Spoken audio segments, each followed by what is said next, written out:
Hello and welcome to Agents of Nonprofit. My name is Alexander Lapa, and I'm here to speak with everyday superheroes helping nonprofits. Joining me today is Emma Cotner to talk about this really cool program called the Learn and Earn program. Emma, welcome to the show. Thank you so much for having me. So I'm curious to know if you could share I usually talk about a superhero power, but this is really more about the program. So I'm curious if you could start off by saying, what is this program? How did it start? And why did it start? Yeah, so this program is the Learn and Earn program, and it was originally created by myself and two other classmates at the beginning of the Ukrainian-Russian war because a lot of Ukrainian students were having to leave their homes and they didn't have a place to go to school. So the program was originally started to supply them with an education, math, and language so they can learn instead of just getting behind. What was your motivation? Like, was it really just a matter of we see a need here, or we have someone who is Ukrainian who, like, was there a personal connection, or is it empathetic, or some other motivation that said, we need to Um, do something and we have the power to do something? yeah, it was, we have the power, we have the resources, we do our learning online, so why don't we help these other students be able to learn? And so we just connected through them through education, and then we were able to provide this really good service for them. Awesome. So you said it's mostly about math and language, right? Those are the two main subjects that are being taught? Yeah. Okay. So let's say, for example, let's start at the beginning then. I must imagine it must be hard to market to people to spread the word that this program even exists. How have you found success in reaching Ukrainian students who are displaced, who may not have access so easily? I guess they must have access to internet to be able to do the program, but like, what ways do you reach out to them to say, hey, we have this great program for you. You might be interested in applying, and then hopefully have them apply. Yeah, so originally it just started by word of mouth. Oh, I know this program. Why don't you come do it with me? But we've also expanded to if they're Ukraine influencers or people in Ukraine, reaching out to others, just trying to get people to come and join the program and be a part of it. And so we've done some online marketing, but it's mainly just been word of mouth and, oh, you're doing it. I'm going to join too. And I know that there's a huge presence of Ukrainian people in Poland. I know there's a few other countries as well. Is there something geographic that you're doing in these various countries, or is it really, like you said, just word of mouth and social media type stuff? Yeah, mainly just word of mouth and social media. I mean, we can look at where the most Ukrainian refugees are, and so we can set up programs there. That way, whoever's there can come and we're able to serve as many people as possible. Okay. So let's talk about the requirements. Let's say, so a student or potential student learns about it. I imagine there's a certain age category that you will service, certain needs that they have. If they don't have a computer, how do you handle the requirements and then the computer part? Yeah, so we mainly are providing computers and stuff for students 9 through 16-year-olds, but any Ukraine student is able to sign up for the program. You can go to the website and sign up, and you just need your Ukrainian identification passport, and then you're on the wait list. Right now, we have about 1,000 refugees on the wait list. Um, and then in terms of getting a computer, we have funding, and so we pay for the computer for them to use and the apps and stuff that they do use. That was one part that I found to be quite interesting because most organizations that offer any kind of educational program don't usually provide the hardware to be able to access it. So it was because, again, you found a need that the people wanted to participate, but they only had phones and they couldn't use a computer. Like, Yeah. where did the idea of supplying actual computers to these students come from? Yeah, so most of them do have a smartphone, but a good majority of them don't have computers. And so to for the service and nonprofit to function, they need a computer. And then also some of them, if they do have a computer, they don't have internet, or if they don't have a computer, they don't have the money to get one. And so then providing them with a computer with all the apps and everything on it is really important for them. So you provide the computer and internet connection as well, like a service for. or a Um, hotspot, or how does that they're work? able, yeah, so they can like when they're joining, they can request a hotspot. And then also we did have like some events where they were like in a big group and then they can work together. We haven't done that many, but they have been some events where it's like, oh, this weekend come to this convention center and we'll all work together. Or if you have problems, we can help you with them. That's really cool. I'm curious because again, this computer thing is interesting to me. How do you get these computers physically? Do you have partners you work with, or is it secondhand computers? And how do you, I guess, you ship them to the students as well? How does that process Mhm. work? So we use just the Dell computers, like the Chromebooks. Hmm. And then normally the way the student will get the computer is we'll have a like launch event. And so everyone who's joining the program will come to that and they'll get their computer and we'll also do demonstrations on how to use the apps and how to track your data. And then we'll also do some like standardized tests and stuff to see placement levels where everyone is. And who's buying these Chromebooks? The funding that we're getting from companies or from individuals, we use that funding to Okay. get the computers. Okay. So the fund comes in, you buy the computers, the Chromebooks themselves, you ship them out. Okay, that works. So requirements, you said only 9 to 16. Well, is focused on 1,000 people on the wait list. That's a lot of people, actually. How many people are currently in the program today, actively? Currently around 1,300 students, like with computers. We have about 900 like active users using the program currently. And so then we also have 850 computers in storage that we are able to hand out at our next event. So that wait list is actually more than the like. What's your plan to tackle that wait list? So that's a fantastic problem to have. First of all, that means the demand is so high that you can't keep up with the supply. But would you have a plan for being able to reduce that wait list, or is it just a matter of time where once you get past the people who are in the program today, then it opens up for the new program? Any ideas on how you want to manage that?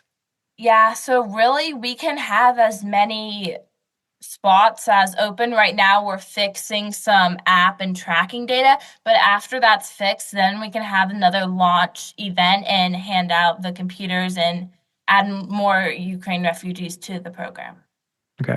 So there is certain limitations in timing in the sense of it's not fully, again, I'm thinking, making comparisons to the only kind of courses and teaching programs I see online is that, I can sign up to Udemy or something equivalent and then go on my own pace because I have all the things that I need to do that with. Versus this is, there's obviously certain gates. One of them is making sure that they have the computer if they don't have already, the internet they don't have that already, and then there's points that they have to get through in order to be able to complete it. It's not fully self-sufficient yet. But is that something you would is that something you would like to do, or is it do you always see like I see a scaling problem? I guess is what I'm trying to get to, where you need to be able to have enough computers, enough people providing the teaching, which we'll get to shortly. How do you have a plan for your scaling issues? Well, mainly is just as much money as we have funding for the program, we can keep scaling. And yes, you have to schedule events and hand out the computers, but really, as many students eventually who want to join the program can, as long as we have enough money to fund the program. Awesome. Okay, that makes yeah, I mean, it's total sense that you're only limited by or you're limited by your capability of income. So let's talk about that then. How do you do fundraising? How do you get money coming in through your doors to be able to do all this great work? Yeah, so last year we had, and we're planning another one, a gala that we raised money at, and you could buy a ticket, you could do a raffle, you could do a fundraising for it. And then we had some student speakers and then some guest speakers at the event to raise money. And then we'll also just go out and do other fundraising to like local businesses in our community. So that's how we get our funding. This is all student led, right? You said it's yourself and two other students. At least those three founded it. Do you work with other partners? Like, how do you? It's a lot for. I imagine you're still in school. You're doing your own studies, and so are they. So to be able to do this and continue studying must be very difficult. I mean, how many people are now working either as volunteers or as partners to help you do all of this stuff? We have about, well, the students, we kind of run it, but then we also have adults who help us. And if they're more logistical stuff, they'll help us with that. And then other students at our school, if we go on a trip to Poland or Hungary to help Ukraine students, we'll have some other students from our school come. And then in terms of work, this is kind of our passion project that we do. And so we work on this every afternoon. So in terms of time and stuff, we love doing the project. And so that's what we do. You get a lot of support from people around you and from the community? Because I Yeah, we imagine get a like lot. this is a really amazing initiative. And I can imagine that if you told anybody about it, they'd want to support you, or at least not, I mean, not financially if they can, of course, that helps too. But the idea of just saying that, giving you a bit of leeway with your regular coursework to be able to spend time doing this, because it is okay, so you do have that. Yeah. Cool. And then have you reached out to corporate sponsorships yet? Have you done that, or is that something on the roadmap? That is on the roadmap to reach out, and we're working on it right now, but we don't have any current. Okay. If anybody's listening who is interested in being a corporate sponsor, we'll definitely give you contact information to reach. And then any other partners you work with, because I imagine, again, I like the logistics part of it. The shipping of the computers, you can just ship like with FedEx or even by mail, I guess, to post. Are there any other partners you work with? Any other moving parts besides the items and the people we've spoken about so far? No, they're not. No, Okay. we just do our individual fundraising, and then we do have one of the founders of our school works with us too, but mainly it's just doing fundraising. Okay. Who's giving? So you got these courses, math and language. Who's the teacher? Who's the coach doing these courses? Yeah, so it's all online, and so you're able to do self-paced, and so it's actually an AI bot teaching you and assigning you lessons to do. So it's all at your own pace, and if you don't know fractions or something, it'll go back and give you fractions. That way you can learn to do them. So it's all self-paced, and there's not really a teacher or coach. It's just the AI being your teacher. That's okay. That's really cool. First of all, that's one of the cooler uses of AI, which I think, and AI, they talked about it having the largest impact in education and healthcare. So it's awesome to see this actually in play. But are you saying that the AI itself built the course, or is it like a human decided on the course curriculum and now the AI delivers it? Yeah, so we use an app. We use Khan, and then we also use Duolingo and IXL. And then the AI that's like has the coursework in it, and then the AI will go through it and assign lessons. And then if you're doing that lesson in Khan and you're not fully grasping the concept, you can ask the AI, "Hey, I'm not understanding this. Can you go in depth?" And then that AI will explain it more for you. This almost sounds like because the wave of AI that's being promoted these days is something called an agent, and it's a personalized agent, which means I mean, it's like kind of like a chat GPT, but even more so. And the idea is it has access to information. It knows a bit about you. It will respond based on your feedback. Like like you said, if you're having challenges with fractions, it'll understand that it has to give more information, maybe dumb down the presentation style or whatnot. But it's adapting to you almost like a personalized teacher. And then it sounds like every student has that ability to do that so that it's really customized and guiding each person, each student individually. So one person might race through it in a matter of weeks, let's say, and some might take months just because they're a bit longer or they don't have the time to do it, but the AI can adjust accordingly. Is that a fair picture of what's going on? Yeah. Yep, that's exactly what goes on. That is awesome. I mean, that's exactly the use case that I've heard of. Because this way, there are students that don't learn at the same pace, don't have the same availability, and having this AI to be able to do that is a fantastic use of AI. So awesome. Let's talk about so how long is the program? I mentioned a couple of weeks or months. I don't know. Like if you had a more or less full-time ability to do the program, is there a particular time limit? Is there I imagine there's levels to the thing too. Like a math obviously goes very high, very complicated. Like, is there I mean, you said 9 to 16, so you would probably not talk about some maybe advanced concepts of math, but is there any, like, how do you define the borders of what to teach, what not to teach? Or would you just be able to support Einsteins at age 16 that are, doing amazing math?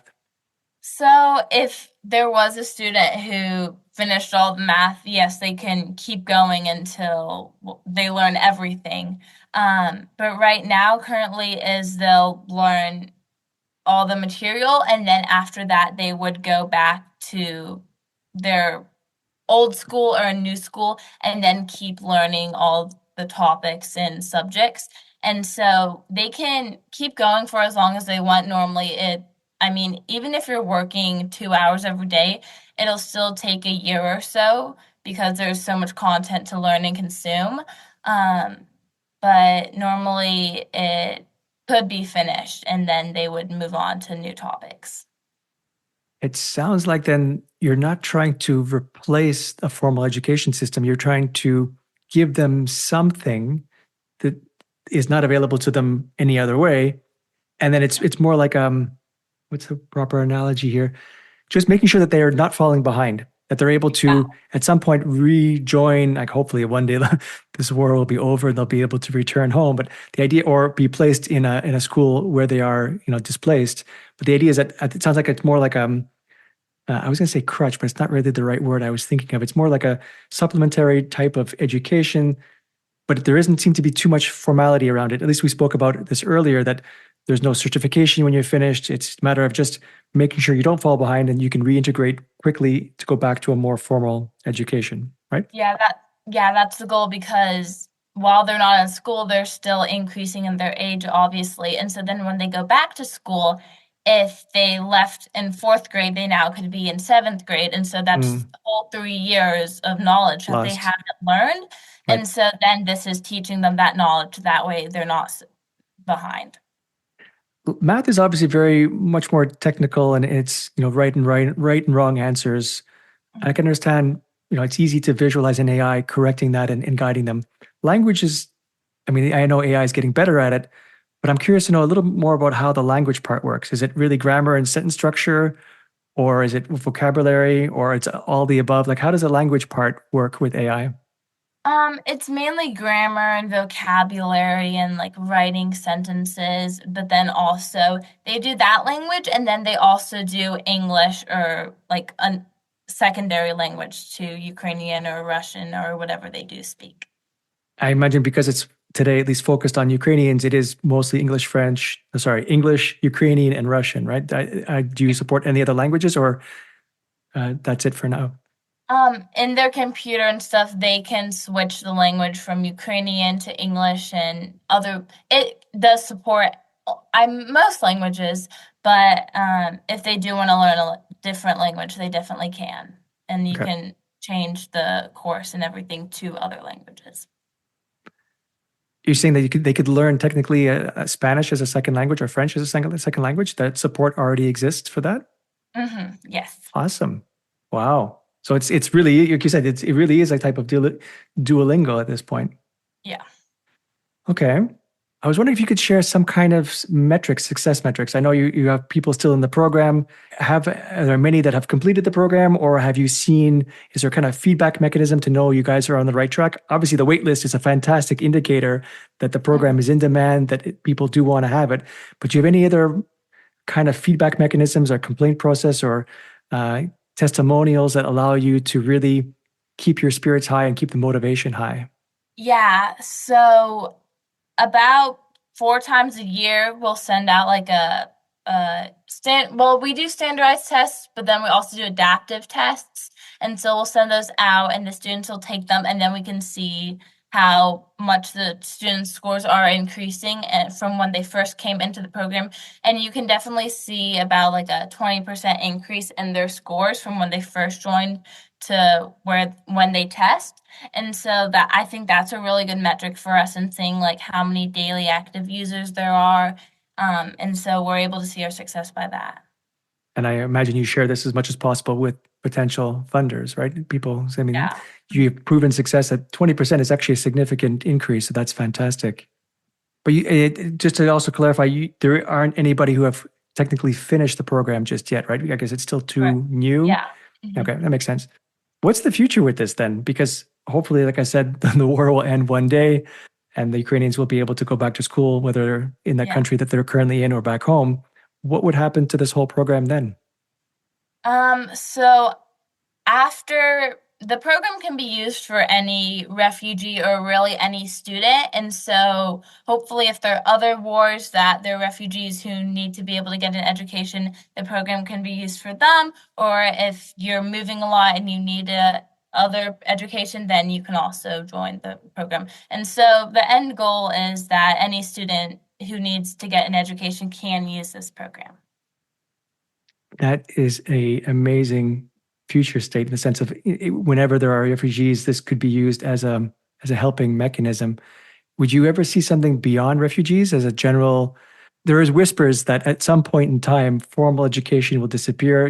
Having a student having to go to a school, or even in Zoom as they did during the pandemic, and following a group program may die, and we might be taught by AIs. Do you see something like this being version one of that, or is that's not really where you're aiming for? You rather stay niche to refugees and students? I definitely see this being a version one of it. I mean, the school that I go to, we do all our learning using AI and on apps and stuff. And so I think that that is definitely a real possibility. And I think that it's a much more efficient learning process. And so I think that if everyone learned this way, it would be really effective. Awesome. I can see lots of possibilities with this. So it's great that you've initiated this. Any other plans for the future? Like any other ambitions, aspirational goals that you would love to do with this? Something you want to introduce? Like, is it maybe adding more types of programs instead of math and language, but adding, economics or history, or any plans for the near future? Not really, really near future. I mean, eventually it'll be great if we can have science and then other courses in it or history. But right now we're working on just getting more funding and getting and planning another gala or fundraising event, and then going back over to Europe and hosting another launch event and enrolling about like everyone who's on the wait list. So So let's yeah. share some information then, because I'm hoping people here listening will be able to or want to participate in some way. How can people get in touch with you? How can they donate? Tell me more about when the gala is going to be, because we'll make sure to add all of these details in the show notes of the episode. Yeah, so hopefully there will be a gala in 25 spring, at towards May or June. And then also you can go to the learnandearn.school website and you can donate and learn more about the program. And so that's really how you can reach us. And then you can also go to the website and there should be an email at the bottom of the page that you can reach out to. Awesome. Emma, this is, I mean, I'm really impressed that you have come up with this. This is a fantastic program. I hope it has tremendous success. You're doing great work. Thank you so much for sharing this and joining me today. Thank you so much for having me. All right, that's it for today. I'm Alexander Lapa, and I hope you join me again in the next Agents of Nonprofit.